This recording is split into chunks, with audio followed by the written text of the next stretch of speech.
A graça e a paz do nosso Senhor Jesus. As crianças de 3 a 8 anos podem acompanhar nossa irmã Késia e Gabi, que elas vão fazer a celebração com os pequeninos lá atrás. E os não tão pequeninos ficam aqui na frente. Meus amados irmãos, é uma alegria grande estarmos mais uma noite reunidos. Deus nos dá essa condição de estarmos aqui louvando e engrandecendo o nome dele. E depois de algumas férias merecidas para o pastor que vos fala, né? Nós voltamos e nós iremos começar hoje uma série de mensagens no livro, na carta que o apóstolo Paulo escreveu à igreja em Roma, né? O livro de Romanos. Acho que desde que eu me entendi de gente como pastor, eu penso em pregar Romanos, né? Mas sempre deixava para um segundo plano, não sei porquê. Eu acho que eu tenho um preciosismo muito grande com a carta, né? Porque realmente é o livro mais magnífico e interessante da Bíblia, né? Eu fui lendo outros livros e pregando outros livros, eles foram tomando lugar de Romanos, mas Romanos é o primeiro amor, não tem para onde correr, né? É um livro sensacional, não que o resto da Bíblia não o seja, mas eu sou suspeito para falar do livro de Romanos. Pastor, essa série vai até quando? Não sei. Vamos, porque Romanos tem pano para manga, né?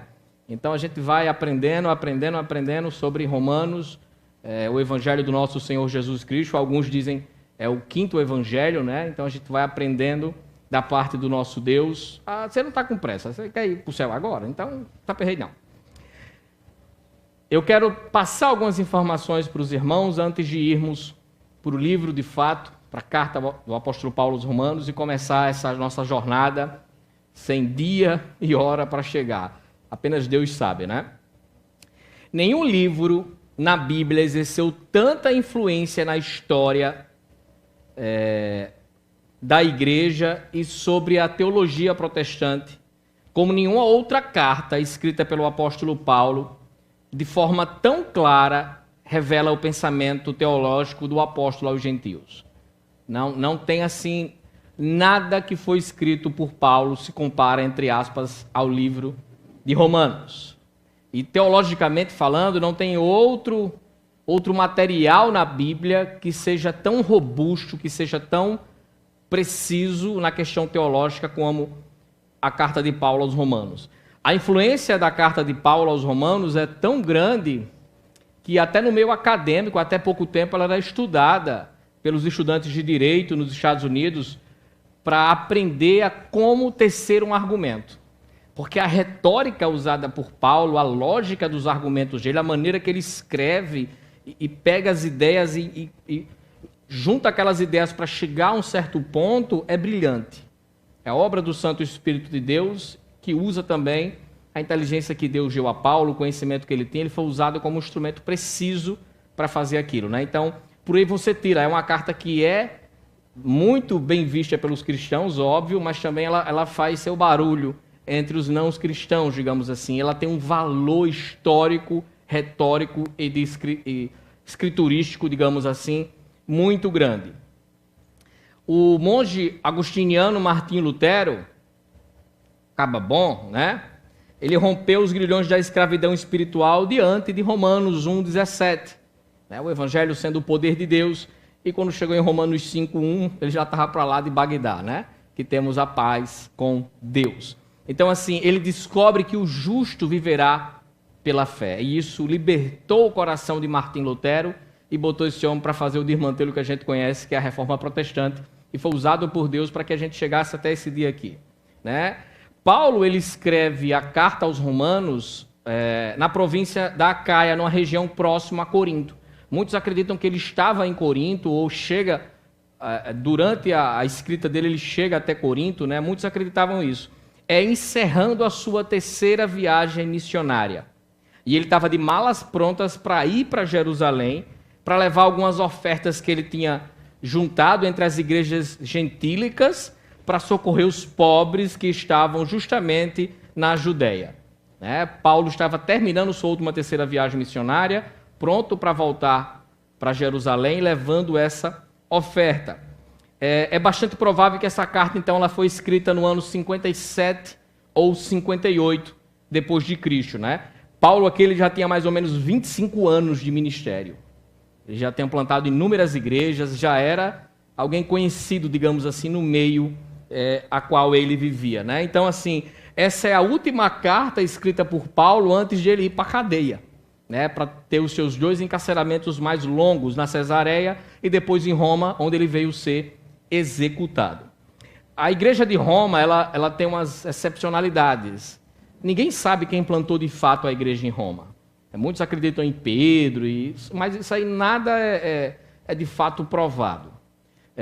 A ideia que tem é que provavelmente os judeus que foram lá em Pentecostes, em Atos 2, se converteram ali, voltaram para Roma e começaram a pregar o evangelho, e ali nasceu a igreja, né? Uma igreja majoritariamente judaica, né? Porque foram judeus que voltaram, e eles se encontravam nas sinagogas, né? Era o point ali para eles se encontrarem e difundir o evangelho, assim como Paulo também fazia, sendo um bom judeu.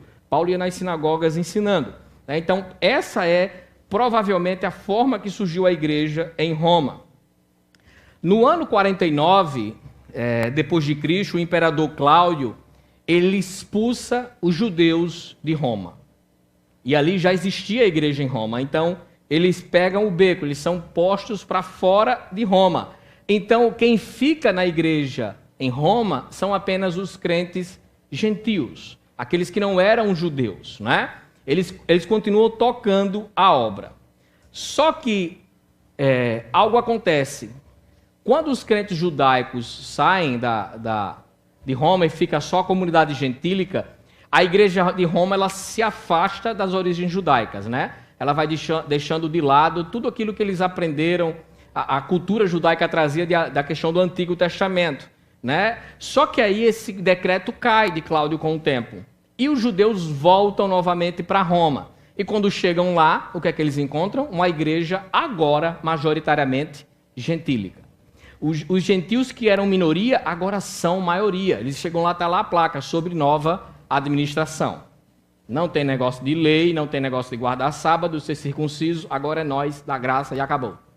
E isso começa a fazer com que grupos comecem a se organizar. Porque você sabe que não importa a época, a roupa, o idioma, o lugar no mundo, crente é treteiro. Então, os gentios ficaram quietos. Quando os judeus foram e voltaram, já estava a maioria e diz, agora quem manda é nós. Lembra daquilo que vocês faziam a gente passar? Agora é diferente. Come carne de porco na frente desse judeu, né? E começou a ter muitas desavenças entre eles, né? Tinham grupos, tinha proselitismo. É o que a gente conhece de básico que acontecia na igreja primitiva, né? Eram as coisas que circundavam o coração da igreja, eram os problemas que eles tinham. Eles não tinham rede social, não tinham essas coisas que a gente tem hoje, então brigavam por grupos sociais teológicos, né? Tinham essa separação. Então, assim, Paulo escreve a carta dele por várias questões, mas não é necessariamente para fazer judeus e gentios se unirem. Paulo não está escrevendo uma carta de comadre. Homem, deixe de briga, pare com isso. Não que tenha algum problema nisso, mas a carta que Paulo escreve aos romanos vai muito mais além do que a perspectiva da briga dos judeus com os gentios. Paulo ele estava querendo unir seres humanos, pecadores, caídos, com um Deus santo e justo. Paulo vai dizer que não importa se você é judeu ou gentio, você é pecador e necessita da graça de Deus. Você não tem nenhuma vantagem por ser isso ou aquilo.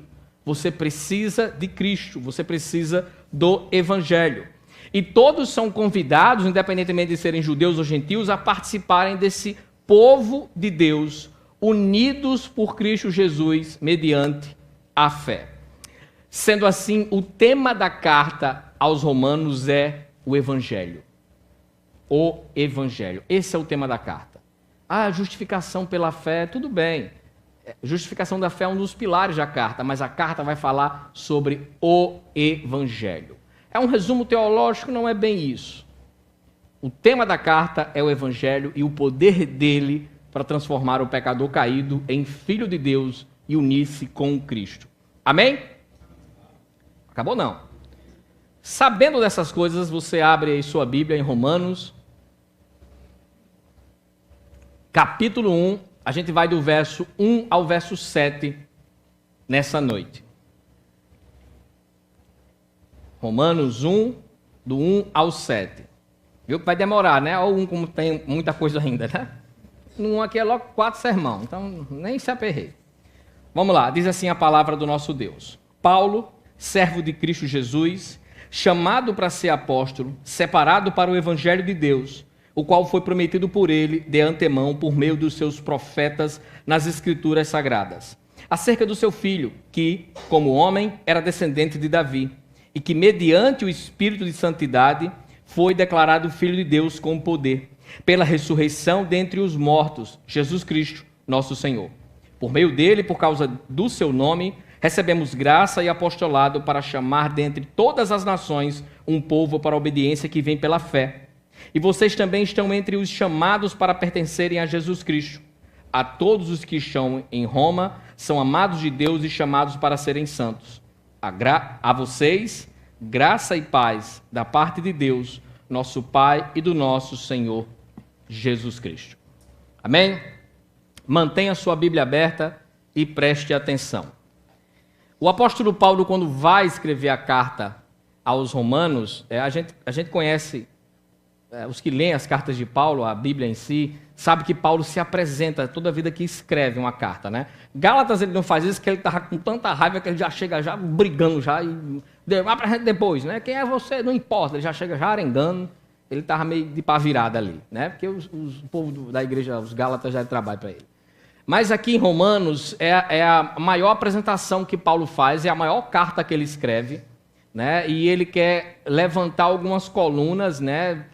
Colocar logo um alicerce para que, através desse alicerce, desse fundamento sólido, ele possa decorrer suas ideias, o seu pensamento acerca de Cristo e do Evangelho e do poder desse Evangelho. Então, assim, a primeira coisa que Paulo vai fazer, a primeira elucidação que ele faz, é apresentar-se, tanto ele como a mensagem que ele prega. E isso é muito importante, pois a igreja em Roma não conhecia Paulo. Não sabia quem era esse cabo assim, de fato. Não, nunca nem vi, né? Ninguém conhecia Paulo de fato. Então, o que Paulo faz é deixar claro quem ele é, o chamado que tem sobre ele, sobre a vida dele e a mensagem que ele prega. O apóstolo dos gentios não queria que pairasse sobre ele, sobre sua mensagem, nenhuma dúvida. Porque, eu não sei se você sabe, mas na época de Paulo já existiam falsos apóstolos. O fake apóstolo. Na época dele já existia. E pregavam um falso evangelho. Então, eu não sei se você já pensou sobre isso, assim, já teve caiu, bateu a cabeça e acordou pensando, né? Assim, disse assim, rapaz, será que a igreja que eu estou é correta? Tem tantas igrejas por aí, tem, né, tantas denominações. Será que eu fico mandando do povo lá fora? Será que a minha está com essa bola toda? Será que minha igreja prega o verdadeiro evangelho? Será que eu estou de fato no corpo de Cristo? Será que meu evangelho é verdadeiro? Será que o pastor é doido e pastor é só doido? Né? O que está acontecendo? A gente tem que fazer esse exercício mental e analisar o evangelho a qual estamos lendo, pregando, praticando. Porque há falso evangelho, há falsos pastores, há falsos apóstolos, há falsas igrejas. A Bíblia mesmo nos apresenta isso. Então, como saber se o evangelho que sigo é falso ou verdadeiro? Tem um teste. Para a gente saber se o evangelho é falso ou verdadeiro, a gente tem que passar pelo crivo, pela peneira do cordeiro. Aí a gente então descobre o evangelho ao qual estamos inseridos, pregando e servindo, se ele é fato ou se ele é fake, né? Preste atenção. Por isso a gente vai ver de que forma Jesus chama Paulo a esse evangelho, né? Como isso acontece? E a gente vê que assim que começa a carta, Paulo já deixa claro quem ele é. Paulo, servo de Jesus Cristo. Jesus chama Paulo, no caso Saulo, a se tornar Paulo. Muita gente acha que Paulo, quando vai falar sobre o apóstolo Paulo, diz assim, ele perseguia a igreja. Mas não tem às vezes a noção de quem era Paulo. Perseguir, você acha que era mandar WhatsApp, empurrar o povo na rua, ou dizer que assiste Netflix, um especial de Natal de Pochá, né? Não era isso que acontecia, né? Eu vou ler aqui rapidamente um texto, a nossa produção deve postar rapidamente, está em... Já fica já ansioso. Atos 26, o verso 9, do 9 em diante, é quando Paulo está perante Agripa, e ele vai fazer a defesa do evangelho. Ele vai falar o evangelho que Deus colocou na vida dele e do seu chamado. E Paulo fala algumas coisas que são bem interessantes. Eu também estava convencido de que deveria fazer todo o possível para me opor ao nome de Jesus, o Nazareno. E foi exatamente isso que fiz em Jerusalém. Com a autorização dos chefes e dos sacerdotes, lancei muitos santos na prisão. E quando eles eram condenados à morte, eu dava meu voto contra eles. Olha aí, ó. Mata. Esse aí daqui é uma peste, mata isso aí. Lembra de Estevão? Que ele pega a roupa de todo mundo para o povo brigar mais à vontade? Vamos me dando as capas, vamos me dando, vamos jogando pedra, não tem problema não, né? Acaba bom. Aí ele continua. Muitas vezes ia de uma sinagoga para outra a fim de castigá-los e tentava forçá-los a blasfemar. Em minha fúria contra eles, cheguei a ir a cidades estrangeiras para persegui-los. Esse era Paulo, que forçava os crentes a blasfemarem contra Jesus, a negarem Jesus, que lançava em prisões, que matava os cristãos. Era esse camarada que era apóstolo e agora estava escrevendo a carta aos Romanos, depois de 25 anos de ministério, claro, mas esse era Paulo. Então ele já larga dizendo assim, ó, eu sou escravo de Cristo. Ele já começa dizendo isso, a palavra servo aqui, você depois grifa ela e troca por escravo. É porque se torna, não é que está errado, mas a conotação de fato aqui é um escravo. Isso mostra a dedicação total que Paulo tinha a Jesus. Existiam escravos em Roma que recebiam até alguma quantia, era um servo. Tinha o nome também de escravo, mas esse escravo que Paulo fala aqui é aquele que era comprado e não tinha direito nenhum. Se ensina ou não e quer morrer. Não tem direito a nada. É esse escravo que Paulo fala que é. Não é tão simplesmente um servo, né? Não é um serviçal, não é um criado, nada disso, é um escravo de Jesus. É o que Paulo está dizendo. E a centralidade do evangelho que Paulo fala, do evangelho que ele apresenta, é tão forte na pessoa de Cristo Jesus, que Paulo chega a pegar as expressões que eram usadas no Antigo Testamento para Deus, né? A gente vai ver as expressões que eram Yahvé, Jeová Jireh, não sei o que lá. As expressões que eram usadas no Antigo Testamento para descrever Deus, Paulo usa por Jesus, Cristo. Então Paulo está mostrando assim, ó, eu tenho um Senhor bem definido. Eu sou escravo dele, comprado por ele, eu obedeço a ele. E esse Senhor para mim é maior do que qualquer coisa que existe. Ele é Deus para mim. Esse Senhor é Cristo. Então Paulo já larga a carta aos Romanos dizendo assim, ó, eu não sou ninguém. Eu sou servo de Jesus Cristo, mensageiro dele. O que eu vou passar aqui para vocês é que eu recebi dele.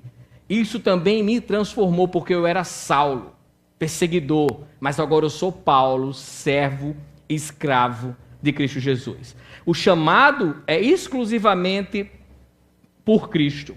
Paulo, servo de Cristo, para ser apóstolo, né? Ele vai começando a balizar as coisas. Ele seria um apóstolo, um representante oficial de Jesus Cristo. A palavra apóstolo no Novo Testamento, ela pode ser usada não só para o colégio apostólico, né? Pedro, os apóstolos como a gente conhece, mas também por qualquer um que fosse enviado por alguém ou por uma igreja para fazer uma determinada missão. Então a gente vai ver na Bíblia Barnabé, Timóteo, Silas, Epáfras, dentre outros, recebendo o nome de apóstolos. Mas não eram apóstolos do colegiado de Cristo, né? Os 12. Eram apóstolos porque eram enviados a fazerem uma missão. O sentido que Paulo usa aqui para apóstolo é apóstolo do colegiado de Jesus. Um representante oficial de Cristo aqui na terra. Ele não é que ele está se achando aqui, eu sou demais, não é isso. Ele não está dizendo que é melhor do que os outros apóstolos que estão enviados, mas ele está dizendo que ele não foi enviado por ninguém, não foi nenhuma igreja que enviou ele para uma missão específica, foi o próprio Senhor Jesus Cristo. Então o seu chamado é exclusivo por Cristo, né? esses homens, a qual Paulo fazia parte desse colégio apostólico, eles tinham autoridade para realizar sinais e prodígios como ninguém tinha. Eles tinham autoridade para escrever as escrituras sagradas e de organizar a igreja. Foi dado a esses homens uma capacidade, uma autoridade que ninguém mais tem. Ninguém, já passou, ficou com eles. Ficou com esses homens. Ou você ainda escreve aí os textos sagrados e bota na sua Bíblia. Isso não existe. A igreja não precisa ser mais alicerçada, isso não existe. Isso já passou. E é tanto que em Efésios 2, 20, vai falar que nós somos edificados no fundamento dos apóstolos e dos profetas, tendo Jesus como a pedra principal. Então, veja bem qual a importância que a própria Bíblia dá ao alicerce a qual a igreja foi plantada, os apóstolos e os profetas. Então, esses homens, o colegiado apostólico, era algo muito importante. Esses homens foram chamados especificamente por Jesus para fazer uma missão específica. Paulo, e ele mesmo dizendo isso, que era um apóstolo, ele não está jogando confete sobre si. Eu sei que você está pensando muito nos apóstolos de hoje, já já a gente chega aí. Mas Paulo, a revogar esse título para ele de apóstolo, ele não está se gabando, ele está dizendo assim: eu sou um mero mensageiro de Cristo. Eu não crio a mensagem, eu não altero a mensagem, eu não sou o criador dessa mensagem, eu não tenho um poder sobre essa mensagem, eu sou um escravo que porta essa mensagem e passa para frente. Eu não sou ninguém nesse aspecto. Se vocês estão esperando alguém poderoso, nesse sentido, um astro aí, gospel, não, eu sou um escravo de Jesus. Eu estou passando para vocês aquilo que ele passou para mim. Eu sou apenas isso, um apóstolo, alguém que foi chamado por Cristo Jesus para uma missão específica. É interessante que Cristo, ele era as credenciais do apóstolo Paulo. Olha aí o final do versículo 1, chamado, para ser apóstolo, separado para o evangelho de Deus. É interessante isso. Qual é o centro do evangelho? Como é que a gente pode resumir o evangelho? A gente viu aí o enredo da salvação. Esse evangelho, a história do enredo da salvação, da restauração de todas as coisas, da forma como Deus cumpriu o seu plano maravilhoso, isso são as boas novas. A gente pode falar tecnicamente isso. As boas novas, a história, o enredo da salvação, como Deus restaurou todas as coisas. Mas as boas novas não são estágios, etapas de acontecimentos. As boas novas não são um mapa de como Deus conduziu a humanidade para a salvação. Fala sobre isso, mas não é isso. As boas novas não são um evento em si. As boas novas é uma pessoa. Tira Jesus das boas novas. Não é uma boa nova, tão nova nem tão boa assim. A gente viu no enredo da salvação que Jesus é a boa nova. Que Jesus é, de fato, o que faz o enredo da salvação acontecer. Ele é o personagem principal do enredo da salvação. Tudo gira em torno dele. Então, quando o apóstolo Paulo diz que ele foi chamado para o evangelho de Deus, qual é o evangelho de Deus? O seu filho que foi enviado para morrer e nos resgatar, para restaurar todas as coisas. Você vê que só no primeiro versículo, Paulo é doido por Jesus. Eu olhando Romanos, eu penso assim, meu Deus, toda a teologia que tem aqui, mas se você ler essa carta como uma declaração de amor a Jesus, rapaz, não é que parece? Paulo doido por Jesus, apaixonado. Só no primeiro versículo aqui ele fala que Jesus chamou ele, que ele é escravo, que Jesus é as credenciais dele, que Jesus é o centro da mensagem dele. É muito Jesus para um versículo só, né? Amém por isso, né? Então, assim, Jesus, eles eram as credenciais de Paulo. Ele não pregava um apanhado de fatos, né? Mas Paulo pregava a pessoa de Jesus. O centro do evangelho de Paulo era Jesus. Jesus ser o centro do enredo da salvação, do evangelho, é vital para a gente compreender esse chamado que houve na vida de Paulo e aconteceu na nossa vida também. Pois muitos falsificam o chamado ao evangelho. Havia na época de Paulo e há hoje falsos chamados. travestidos de evangelho, porque há falsos apóstolos e obreiros hoje. Falsos apóstolos não é um privilégio dos nossos tempos, né? Claro que não é. Na época de Paulo já existia. Lá em 2 Coríntios 11, do 13 ao 15, depois você vê, Paulo vai falar assim: pois tais homens são falsos apóstolos, obreiros enganosos, fingindo-se ser apóstolos de Cristo. Tem um fim? Os caras já estavam fazendo zoada, né? E o modus operandi não muda. É a mesma coisa. Paulo os considerava falsos, não somente porque eles eram falsos mestres, mas porque eles usurpavam o título de apóstolos do colegiado de Cristo. Já ouviu isso em algum lugar? Eu sou apóstolo, apóstolo pai, apóstolo filho, apóstolo primo, eu sou apóstolo rei. Já viu isso? Não, eu sou apóstolo igual os apóstolos que andaram com Jesus. E Paulo vê se esses cabas são falsos. E eles diziam que Paulo não era apóstolo. Paulo é louco. Paulo é doido, Paulo só quer o dinheiro de vocês. Fica com nós que aqui vocês lancham. Aqui vocês prosperam. Paulo não está com nada. Não era brincadeira, não. Eles se apresentavam como os apóstolos similares aos 12 que andaram com Jesus. E não como Barnabé, Silas, como eu falei, apóstolos que eram enviados. Não, eles diziam que eram no colegiado que Paulo, Pedro fazia parte. Eles queriam poder, autoridade, reconhecimento e, especialmente, ganhar dinheiro. Que coisa, não? Eu estou falando da época de Paulo ainda, viu? Suas credenciais envolviam sonhos, visões, revelações, milagres e toda a ascendência judaica, né? E outras coisas distintas para impressionar os crédulos, né? Os crentes de Corinto caíam como patinhos, né? Acaba de dizer, eu sou um apóstolo. Olha o que eu sei fazer. Olha o que eu sei fazer. A igreja dizia, esse cara é um apóstolo. O milagre que ele... Eu fazendo isso aqui para Helena, né? Isso é um milagre, meu Deus, olha, um apóstolo. Então, fizesse isso em Corinto, é um apóstolo. Paulo está errado, Paulo só quer saber de confusão, né? Paulo vai chamar esses apóstolos de superapóstolos. Lá em 2 Coríntios 11... Foi renovada, não foi essa noite? Amém.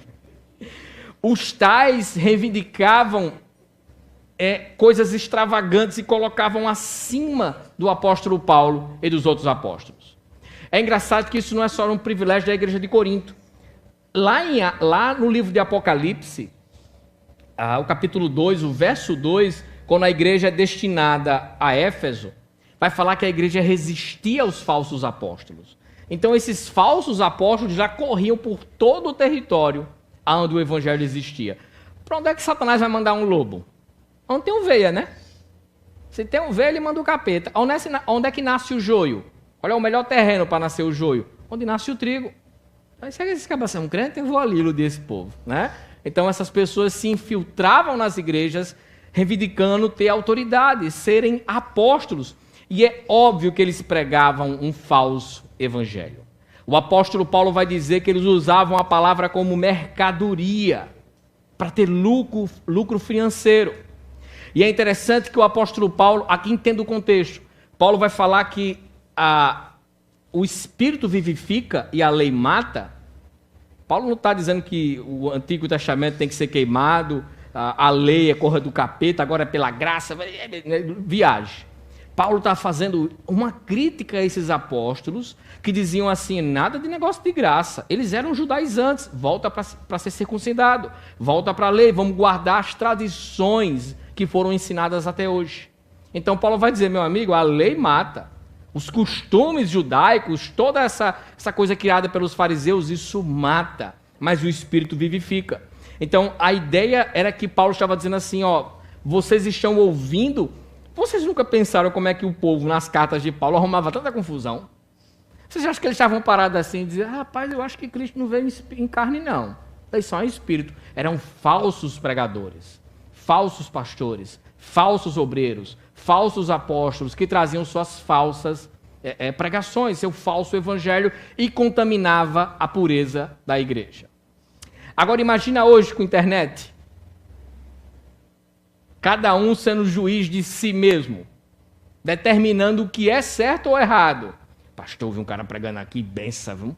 Ele já sabe quem é o anticristo. A besta e a marca da besta. É um chip. Porque o cara disse para mim. Tem um fim, né? Hoje as pessoas assistem tudo sem ter discernimento e acham que aquilo ali é a palavra de Deus. Ó, tá de camisa florida, fundo preto, uma luzinha, ele bem bonitinho, arrumadinho, com a Bíblia fechada, pode ouvir que é benção. Ele vai dizer que você é lindo, que você é o melhor, que Deus já criou, que Deus... Ah, Maria, Deus quando lhe vê, ele enlouquece de lindo que você é. Ele vai fazer tudo por você. Que esse é o evangelho e você chora, sai de lá se achando. Quando chega na segunda-feira, descobre que você não é a última bolacha do pacote. E fica frustrado. Eu fiquei muito curioso. Eu queria me encontrar com alguém que bebia dessa fonte na pandemia. Para dizer, e aí, macho? Não era só bênção? Esse desmantelo que vem do mundo aí. Vocês não sabiam disso, não? Vocês não preveram isso aí, não? Né? Porque até quando estava surgindo a pandemia, não vai atingir ninguém, e repreende, pisa na cabeça. E essas loucuras que a gente escuta por aí? Heresias, falsos ensinamentos. Tem crente hoje que chama aquele povo que guarda o sábado de irmão. Chama aquele povo que é testemunha de irmão. Aquele povo veio dos Estados Unidos que anda com a placa Elder, né? Aí o povo daqui vê os galegão falando inglês. Aí, meu Deus, ele acordou todo mundo. Ah, não, mano, né? Até os mendigos nos Estados Unidos falam inglês. Aí o pessoal vê aquilo ali e se abestalha, né? Aquela coisa, chama de irmão. Quando você descobre a teologia dessas pessoas, não tem Cristo em sua centralidade. Eles não são escravos de Jesus. Jesus não é o Senhor da religião, da praticidade, da vida piedosa deles. Não é, eles têm profetas, rituais. Jesus é só mais um. É tantos que alguns trazem o outro evangelho. Você está achando que os falsos profetas andam com a cara do capeta, de rabo, de chifre? Ou então que você é especial, Jesus vai falar para você, você é falso profeta. Por que Jesus mandou tanto a gente vigiar? Tanto ficar atento? Acho que o pessoal que... Você já ouviu falar nisso, né? O pessoal que trabalha para descobrir nota falsa, ele estuda muito a original. Tá? Quando ele pega a falsa, ele só cheira aqui, ó. Falsa. Joga no lixo. Né? Como é que a gente descobre se o evangelho aí fora, se o evangelho que a gente está imerso é realmente verdadeiro? Olha se esse evangelho é Cristo. Se Jesus é o começo, o meio e o fim desse evangelho. Se ele é a centralidade, se deságua na pessoa dele. Se ele nos chamou para ser servos e escravos e chamar outros a pertencerem a ele. Se não, fuja, meu irmão. O lugar que diz que você é fofinho, que você vai comer o melhor da terra, que você é cabeça e não cauda, pega o beco de lá. Venha para aqui que nós mais de você aqui. Não tem problema. Falso evangelho, que não leva ninguém a lugar nenhum. Não tem poder para converter uma formiga, que dirá um pecador caído. Amém?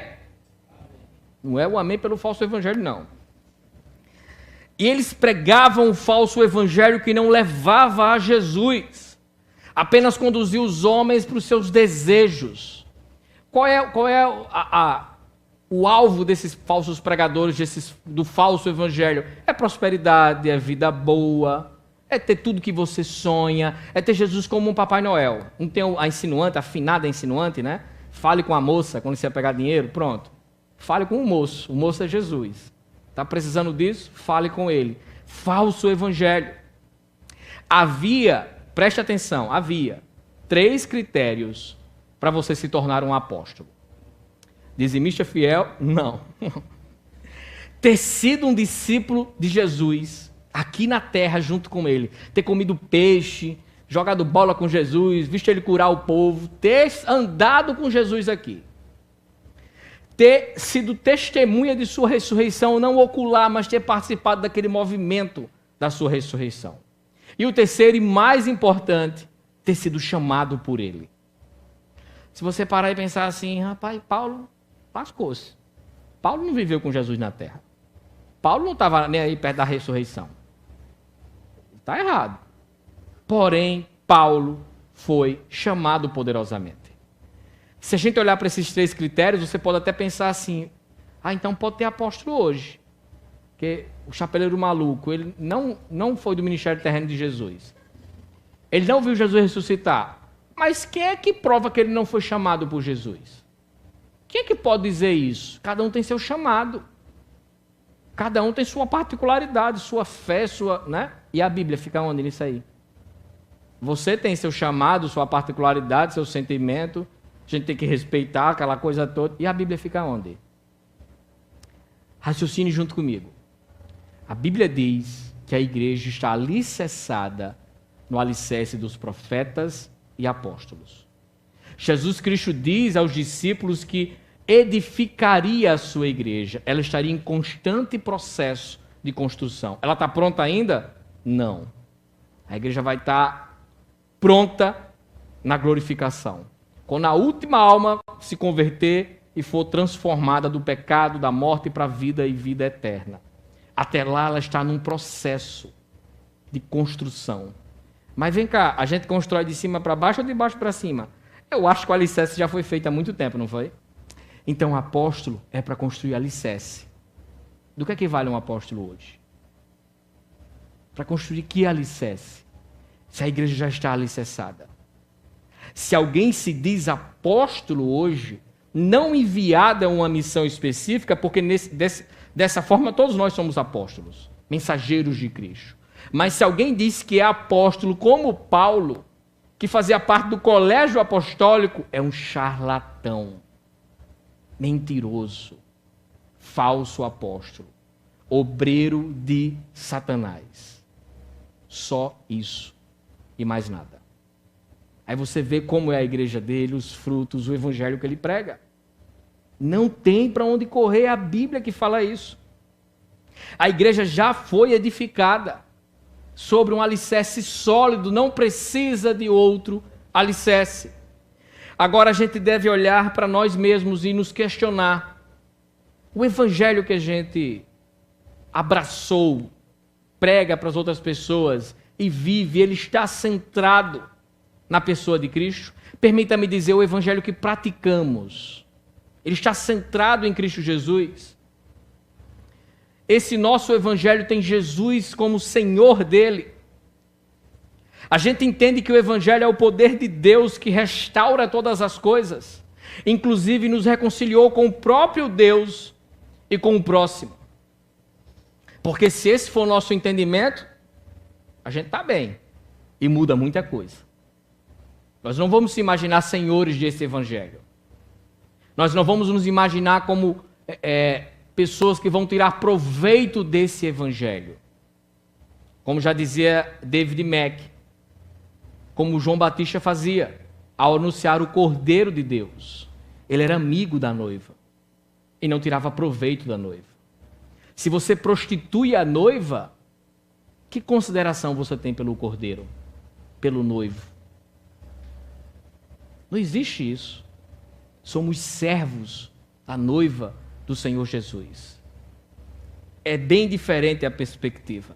Devemos ficar atentos para ver se as nossas práticas, a nossa vida cristã, ressalta Jesus no centro desse evangelho. Se o nosso evangelho é cristológico, se o nosso evangelho pensa no outro antes de pensar em si próprio. Se o nosso evangelho é para a glória de Deus e não para a minha glória. Se eu penso em reino e não em reinado. A gente tem que pensar no evangelho, que é muito bom a gente jogar pedra nos falsos apóstolos. Mas às vezes a gente está dando uma falsa apostolada por aí e nem sabe. Ou pelo menos finge que não sabe, né? Então precisamos ficar atentos. Isso nos lembra da importância de reconhecer a autoridade de Deus em nossas vidas e de estar disposto a responder esse chamado ao verdadeiro evangelho. E foi esse mesmo evangelho que Jesus chamou Paulo. Jesus chama Paulo ao evangelho. Jesus apresenta a Paulo a mensagem a qual ele deveria pregar. E essa mensagem era o cumprimento de várias e várias promessas. Olha o verso 2, a qual foi prometido por ele de antemão por meio dos profetas nas Escrituras. Preste atenção. Paulo ele afirma que o evangelho que ele prega, apesar de ser boas novas, as boas novas porque foram reveladas, entendidas, mas não tem nada de novo. É o mesmo evangelho que foi prometido inúmeras vezes nas Escrituras. Desde a declaração que foi feita após maldição em Gênesis 3,15. É o evangelho que Deus disse a Adão e Eva. É o evangelho que os profetas vinham anunciando, que foi pregado por eles. Esse evangelho ao qual Paulo prega é a tônica das Escrituras. É o que sempre a Bíblia apontou. Deus sempre revelou pouco a pouco a verdade e o seu caráter redentor ao longo da história. E sempre apontando para Jesus, aquele que tornaria a salvação possível. Então o evangelho de Paulo não era nada novo no sentido de ser criado por alguém, em alguma época. O evangelho não é de propriedade, de autoria humana. O evangelho vem de Deus. O evangelho é o próprio Deus sendo transmitido por homens.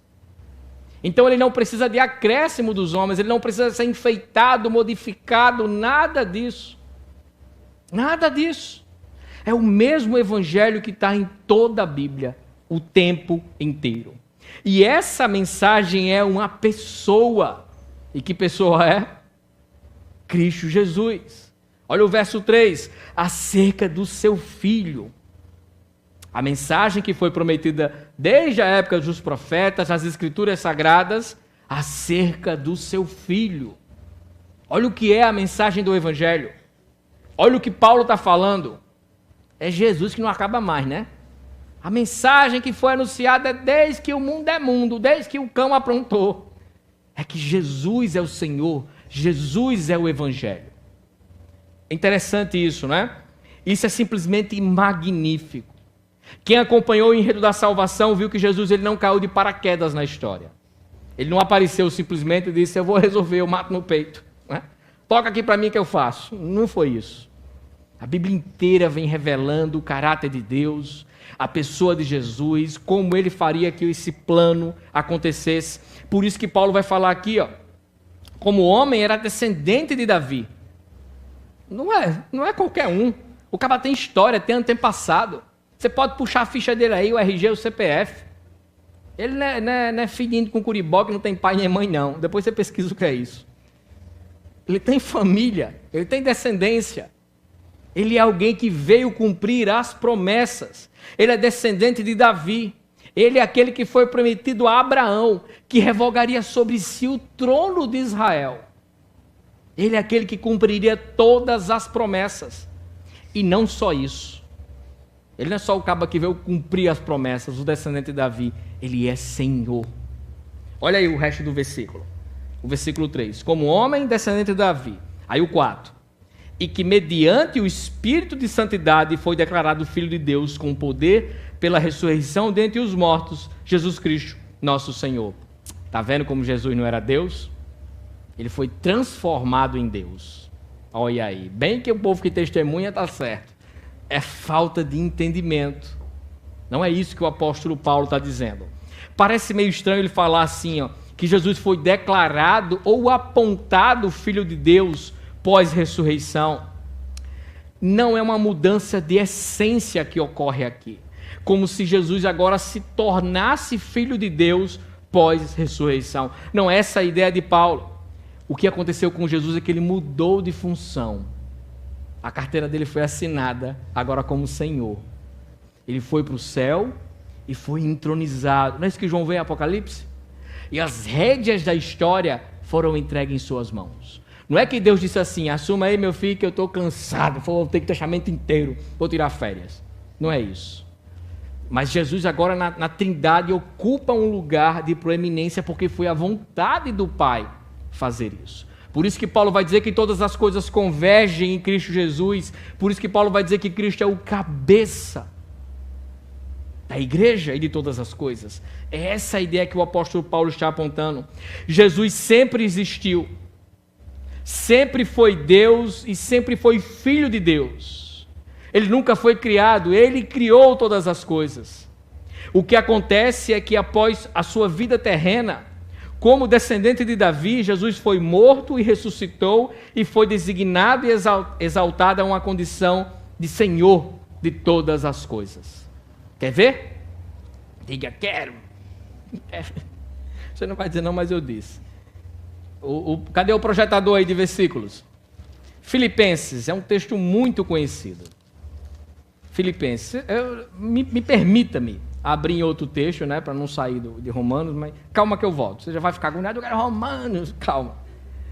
O texto de Filipenses, né, a partir do verso 5, seja a atitude de vocês a mesma de Cristo Jesus.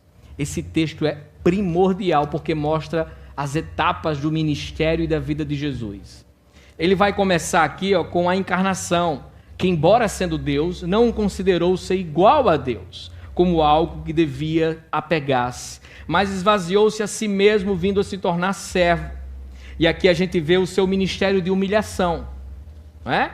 Jesus é Deus, mas ele encarna, torna-se homem e vira servo. Fosse a gente, não, eu quero vir como rei. Eu quero vir, e ele era rei, mas eu quero vir rei em exercício. Eu quero ser o príncipe Charles, que não trabalha até a rainha morrer, né? Coitado, o pobre começou a trabalhar com 80 anos, é difícil, né? Você trabalhar com 20 é mole. Ter sua carteira assinada com 80, né? Vai se aposentar quanto com essa nova lei de aposenta aí? Nunca. Acabou-se, né? É complicado. Então, eu quero chegar já por cima. Jesus não, ele veio ser filho de carpinteiro, pobre. Nasceu num lugar que era malhado. De bom, nada vem de lá. Então, era seu ministério de humilhação. E não, a humilhação de Jesus não consistia em ser pobre, não. Viu? Tem humilhação maior do que se tornar um ser humano? Deus se tornar ser humano?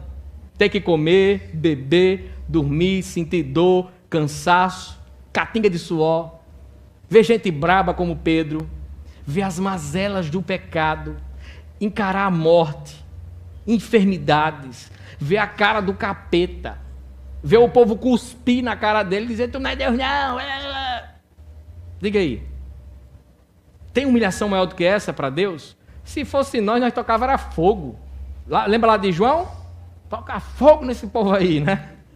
Aí Jesus fala, vamos parar com isso, não vamos queimar ninguém aqui não, né? E o texto continua. E sendo encontrado na forma humana, humilhou-se a si mesmo e foi obediente até a morte e morte de cruz.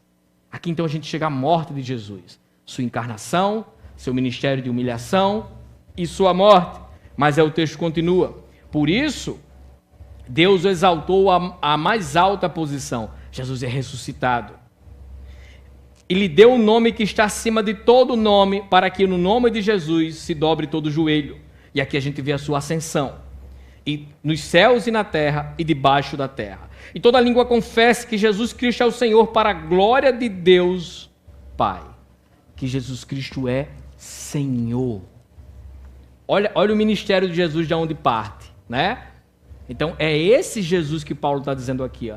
Jesus percorreu toda a trajetória, sendo descendente de Davi, se tornando homem, sendo obediente, humilhando, morrendo, sendo ressuscitado, sendo exaltado, sendo entronizado Senhor de todas as coisas. É esse Cristo que o apóstolo Paulo está pregando. Filho de Deus em poder. É aqui que vem o poder. Lembra de Jesus, quando está para jogar a grande comissão para os apóstolos, diz assim, todo o poder foi dado a mim, nos céus e na terra. Porque ele venceu a morte. Ele agora é Senhor de todas as coisas. É isso que o apóstolo Paulo está dizendo. Capaz de salvar perfeitamente e completamente todos que se achegam a Deus por intermédio dele. Por isso que Paulo não vai encontrar uma expressão melhor para se dirigir a Jesus do que Senhor. Kyrios. E é uma palavra que era afrontosa ao imperador romano. Não é que Paulo pregava para o povo sair tocando fogo em Roma, fazendo uma rebelião, greve, né? Vamos, amigo, lute, vamos nossos direitos. A ideia não era essa. Paulo não estava fazendo isso, né? Tinha que respeitar as autoridades, mas já existia o culto ao imperador. E Paulo estava dizendo, respeita a autoridade, mas você não vai adorar as autoridades. O nosso Senhor não é César, o nosso Senhor é Cristo, e por ele nós morreremos, não pelo imperador. Nós respeitamos dar os impostos, mas dobra aqui o joelho pelo imperador, nada disso. Nosso Senhor é Jesus, Deus, o Filho de Deus. Não há outra expressão melhor. Paulo descreve Jesus como descendente de Davi, Messias, Filho de Deus e Senhor. Paulo deixa claro aonde está o centro do seu evangelho. E só nos 4 primeiros versículos. O evangelho só pode ser entendido e referenciado a uma pessoa, e essa pessoa é Cristo Jesus, nosso Senhor. A gente está indo para o fim, mas preste atenção. Jesus especificou qual seria a ocupação de Paulo diante desse chamado, dessa pessoa que é Cristo Jesus, o que ele iria fazer. E Paulo iria chamar as pessoas à obediência pela fé. Olha o verso 5. Por meio dele e por causa do seu nome, recebemos graça e apostolado para chamar dentre todas as nações um povo para a obediência que vem pela fé.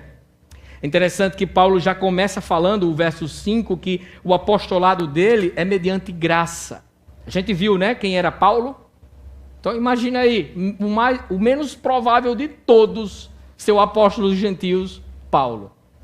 Vamos escolher alguém para ser nosso apóstolo aí, carro-chefe, espinha dorsal teológica da igreja, o maior missionário, o maior escritor do Novo Testamento. Tem um caba bom. Ele é brabo, viu? Mata os crentes. É isso aí que nós queremos? Não, isso aí não, pelo amor de Deus.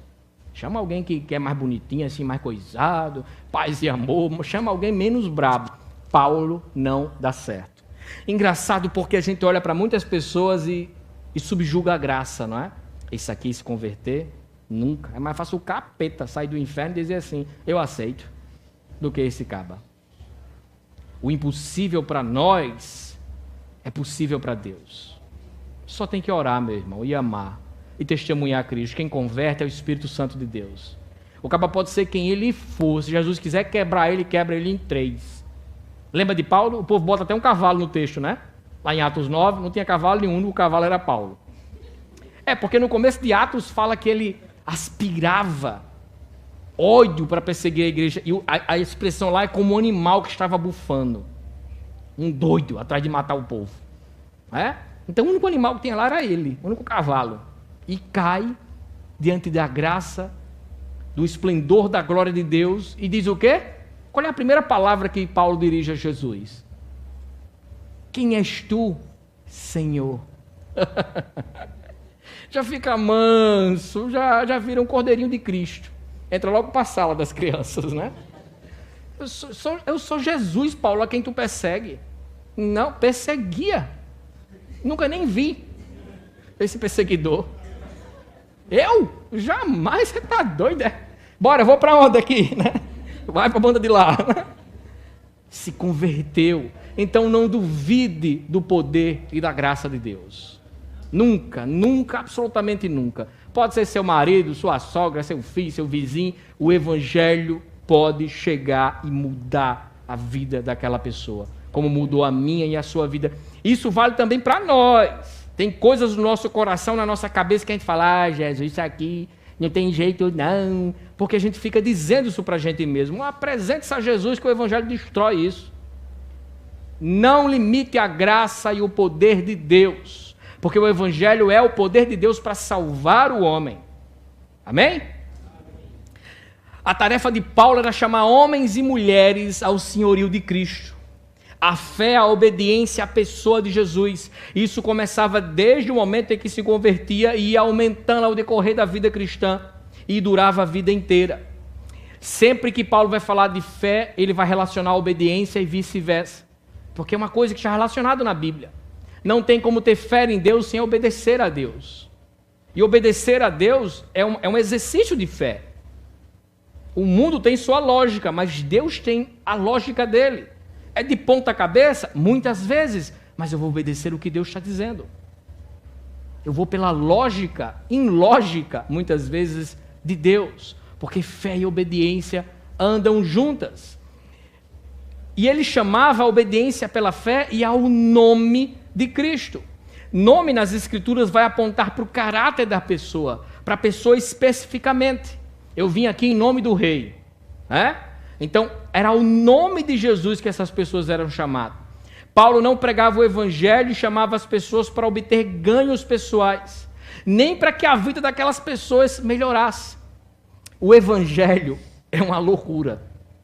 Porque se você parar para pensar, é uma péssima proposta. É uma péssima. Olhando na ótica humana, né? Ei, vem cá, tu quer perder a tua vida por uma causa? Tu quer viver regrado, não fazendo mais o que tu quer, o que tu deseja, do jeito que tu quer? Tu quer que teu dinheiro, teus dons, tua vida, teu tempo pertença a alguém que vai ditar todas as regras da tua vida? Deus me livre. Quero um negócio para a minha vida. Não é o evangelho isso? Ou você acha que escravo é o quê? Escravo para você lembra o quê? Hotel 5 estrelas, venha ser escravo, né? Eu não penso nisso. Não é que a gente apanha em Jesus, né? Pode apanhar por Jesus, mas dele não. Não é que é sofrível, é aquela coisa franciscana que você se amarra com a corda e sai mendigando. Ai, esses crentes que sofrem demais, sai também de perto, viu? Ai, meu Deus, ele é perseguido. Eu queria que ele fosse para o Oriente Médio, para ele ser perseguido lá. Ele ia ver o que é ser perseguido. Que chora porque não tem isso, porque o gás acabou, que o Wi-Fi caiu, porque o vizinho não dá a senha da internet. Ai, meu Deus, eu sou perseguido porque sou crente. Ai, meu Deus, que desmantelo. A gente ri, mas a gente faz essas coisas, né? Poxa, meu time perdeu. Será que não tem um crente naquele time para orar? E assim vai, né? A gente fica bitolado com algumas coisas, mas não funciona desse jeito. Não é assim que funciona.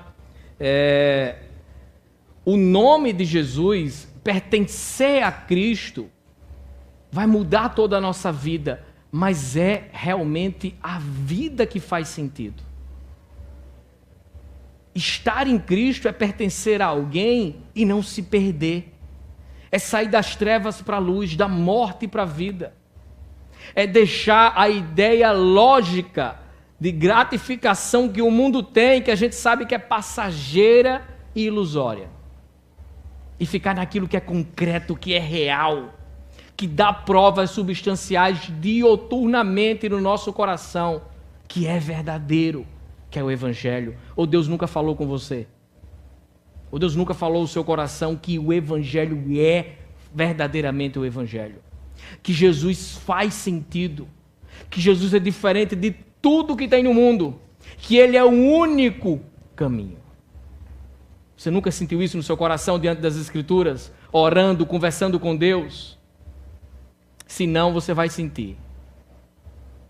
Eita, não, calma aí. Até terminar a carta de Romanos você vai sentir. Você está tomando aqui uma overdose de evangelho. Se não converter você, não converte mais não. Amém? Ixi, o povo aí, amém não, irmãos. Vocês acabaram de ouvir que a graça converte qualquer um. É uma hora que vai quebrar nossos corações. Então, pertencer a Jesus é ter significado. E isso incluía os gentios. Isso é ótimo, porque nós somos gentios, né? Fora alguns que querem ser judeus. Olha aí. E vocês também entre os chamados a pertencerem a Jesus Cristo. É engraçado isso, porque Paulo deixa claro que a salvação de Deus é por meio de Jesus Cristo. E que isso se estendeu a todas as nações. Não era uma exclusividade dos judeus, como assim Paulo pensava outrora. É para todos. Todos aqueles que creem em Jesus Cristo. E isso significa ser chamado ao senhorio de Jesus. Olha o verso 6 de novo, leia com calma. E vocês também estão entre os chamados. Para quê? Para pertencerem a Jesus Cristo. A fórmula é simples. Jesus chamou Paulo ao apostolado, pertencendo graciosamente a Cristo, para que Paulo pudesse chamar outros a pertencerem graciosamente a Cristo também e chamar Cristo de Senhor. Você foi chamado para chamar Jesus de Senhor e para chamar outros a chamá-lo também de Senhor. Ele comprou você. Você pertence a Ele. E aí tem as nossas benesses. Ninguém nos toca. Ninguém nos tira da mão de Deus. Nós somos filhos de Deus. Filhos de Deus, e isso não tem conversa. E é interessante, meus amados, porque o que Paulo tem em mente aqui não é um mero convite. A gente está indo para o fim, que a gente ainda vai fazer a ceia do Senhor. Paulo não está convidando os crentes lá em Roma, ou qualquer um que lesse essa carta, a entender isso, que esse chamado de Jesus é um chamado que impõe escolha.